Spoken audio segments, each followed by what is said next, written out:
Hey guys, in this video, I will show you how to reinstall the Metatrader 4 on iOS.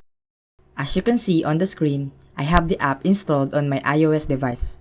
However, it has been removed from the iOS and Apple Store.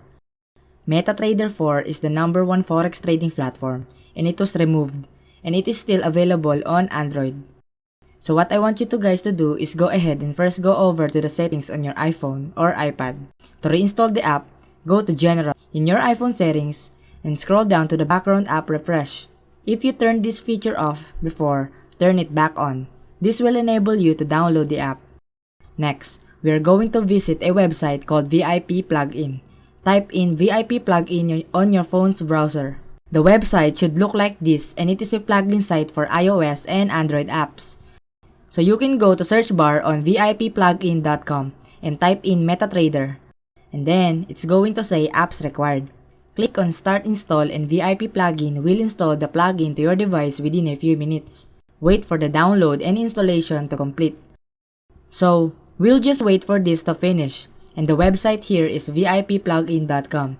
So go ahead and visit that now on your phone. So you can go ahead and get this. The next step is to visit the VIP plugin website, which is a plugin site for the iOS and Android apps. Once there, click on the Start Install button to download and install the plugin to your device. After a few minutes, the plugin will be installed and take you to the Metatrader 4 installer page, where you will need to download and install 2 additional items to complete the installation process.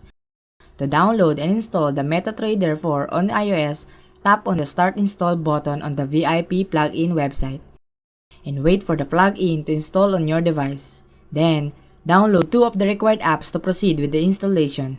Once done, tap on the Install button on the Metatrader 4 installer page to download and install the app.